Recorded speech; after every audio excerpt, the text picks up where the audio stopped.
Welcome to today's Catholic Daily Readings from Christus Dominus Bread of Life. A reading from the first book of Samuel. And so, after she ate and drank at Shiloh, Hannah rose up, and Eli the priest was sitting on the seat before the door of the temple of the Lord. And since Hannah was bitter in soul, she prayed to the Lord, weeping greatly. And she made a vow, saying, O Lord of hosts, if, in looking with favor, you will see the affliction of your servant and will remember me, and will not forget your handmaid, and if you will give to your servant a male child, then I will give him to the Lord all the days of his life, and no razor shall pass over his head. Then it happened that, while she multiplied prayers before the Lord, Eli observed her mouth, for Hannah was speaking in her heart, and only her lips moved, and her voice was barely heard.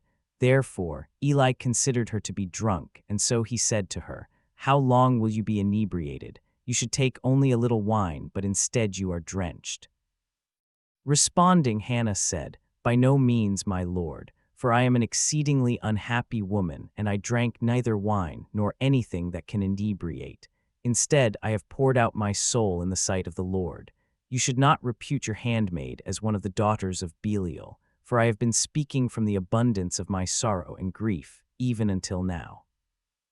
Then Eli said to her, Go in peace, and may the God of Israel grant to you your petition which you have begged of him.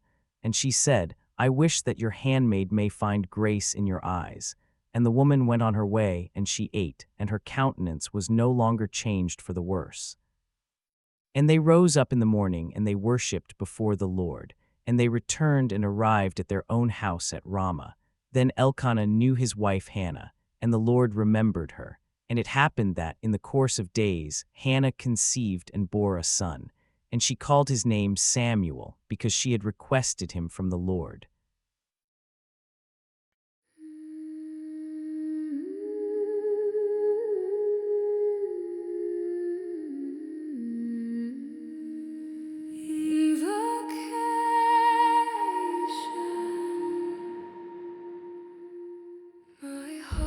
Exalts in the Lord, my horn is lifted up in my God.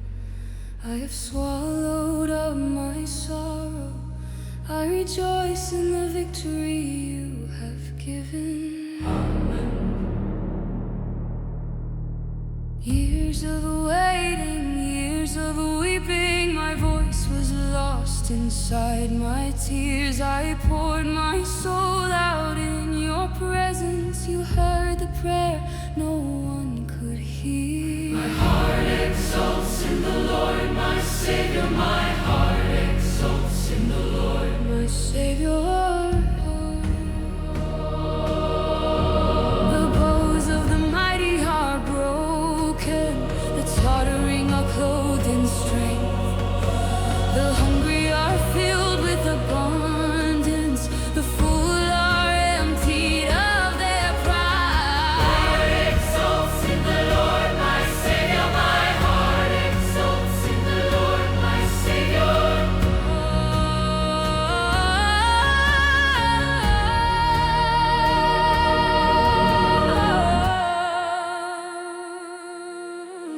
The Lord brings death and gives life, casts down and raises again. He humbles the proud from their thrones and lifts the poor from the dust. He lifts the needy from the ash heap to seat them with princes and kings, to give them a glorious inheritance, to crown them with honor and joy. My heart exalts in the Lord, my Savior. My heart exalts in the Lord, my Savior.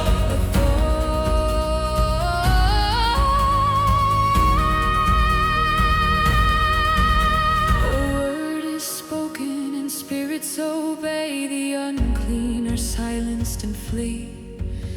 What is this voice that commands the darkness? What is this power that sets captives free? The Holy One stands in our midst, and even the demons confess his name. Authority burns in every word he speaks, and the world is never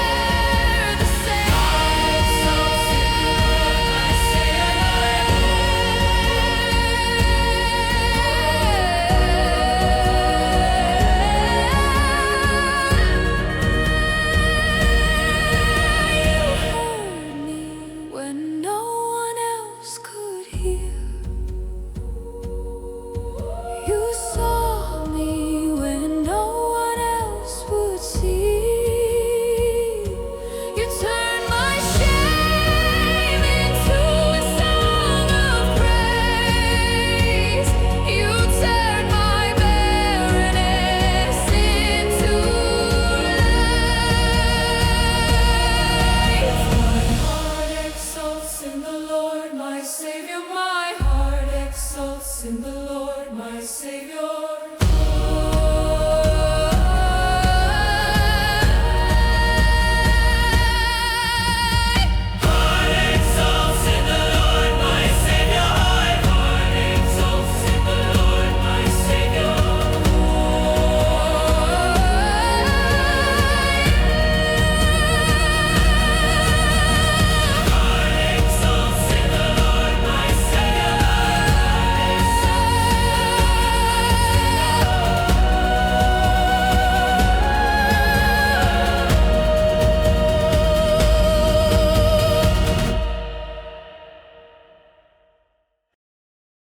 A reading from the Holy Gospel according to Mark.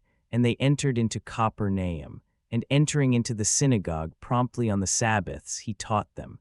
And they were astonished over his doctrine, for he was teaching them as one who has authority, and not like the scribes. And in their synagogue there was a man with an unclean spirit, and he cried out, saying, What are we to you, Jesus of Nazareth? Have you come to destroy us? I know who you are, the Holy One of God. And Jesus admonished him, saying, Be silent and depart from the man. And the unclean spirit, convulsing him and crying out with a loud voice, departed from him. And they were all so amazed that they inquired among themselves, saying, What is this, and what is this new doctrine? For with authority he commands even the unclean spirits, and they obey him. And his fame went out quickly throughout the entire region of Galilee. Join us for today's reflection. She was so desperate she forgot to use words. Hannah rose after a meal at Shiloh and went to the temple to pray. Her heart was broken. Years of emptiness. Years of watching other women hold babies while her arms stayed empty. Years of Peninnah's taunting and her husband's well-meaning but useless comfort. She prayed to the Lord with great distress and bitter tears. Eli the priest watched her from his seat by the doorpost. He saw her lips moving but heard nothing. Her mouth was moving but her voice was not heard. She was praying from such a deep place that the words stayed inside. Only her lips moved, shaping the anguish she could not speak aloud. Eli thought she was drunk. How long will you make a drunken show of yourself? Sober up from your wine. The priest got it completely wrong. The man whose job was to recognize worship mistook desperation for intoxication. The one who should have understood prayer saw only a woman whose lips moved strangely. Hannah explained, I am an unhappy woman. I have had neither wine nor liquor. I was only pouring out my troubles to the Lord. I have been praying here out of my great anguish and grief. Pouring out, not reciting, not performing, pouring, like water from a jar, like blood from a wound. Everything inside her emptied before God without polish or presentation. Go in peace, Eli said, and may the God of Israel grant you what you have asked of him. The next morning they worshipped and went home to Ramah. Elkanah had relations with his wife Hannah, and the Lord remembered her. She conceived, and at the end of her term bore a son whom she called Samuel, since she had asked the Lord for him. Asked, the name Samuel sounds like the Hebrew word for asked of God. Every time she called her son's name, she remembered the prayer. Every time she said Samuel, she said, I asked, and he answered. In Capernaum, Jesus entered the synagogue on the Sabbath and began to teach. The people were astonished at his teaching, for he taught them as one having authority and not as the scribes. Authority. The scribes quoted other teachers. They built arguments from precedent and tradition. Jesus spoke as if the words originated with him, as if he had the right to say what he was saying without needing anyone else's permission. There was a man with an unclean spirit in the synagogue. The demon recognized what the religious experts missed. What have you to do with us, Jesus of Nazareth? Have you come to destroy us? I know who you are, the Holy One of God. The demon knew, the evil spirit understood exactly who was standing in that synagogue before anyone else did. The powers of darkness have better theology than many churchgoers. They know who Jesus is. They just refuse to submit. Jesus rebuked him. Quiet, come out of him. No elaborate ritual, no negotiation, no incantation or special formula. Just two commands, be silent, get out. The unclean spirit convulsed the man, and with a loud cry came out of him. Hannah poured out her heart, and God answered with a son. The demon raged, and Jesus answered with a word. Both stories are about power meeting desperation. Both show what happens when the broken encounter the one who can make them whole. All were amazed and asked one another, "What is this?" A new teaching with authority. He commands even the unclean spirits, and they obey him. A new teaching. That is what they called it. But it was not really new. It was original. It came from the source. Jesus did not need to quote other rabbis because he was the rabbi all the others should have been quoting. "My heart exults in the Lord," Hannah sang. "My horn is exalted in my God. The bows of the mighty are broken, while the tottering gird on strength. The barren wife bears 7 sons, while the mother of many languishes." Hannah's song reverses everything. The powerful become weak, the weak become powerful, the empty become full, the full become empty. This is what God does. He takes the desperate woman praying without words and gives her a prophet. He takes the man convulsing in the synagogue and gives him peace. His fame spread everywhere throughout the whole region of Galilee. Of course it did. When authority like that shows up, word travels fast. When demons obey a single command, people talk. When the impossible happens in front of witnesses, the news cannot be contained. What are you pouring out to God? What desperation has stripped you of polished prayers and left you with only moving lips and silent anguish? Bring it. Bring the mess. Bring the years of emptiness. Bring the thing you cannot even put into words. God answered Hannah's wordless prayer. Jesus silenced the shrieking demon. The same authority that remembered her and commanded them is available to you. Pour it out. He is listening.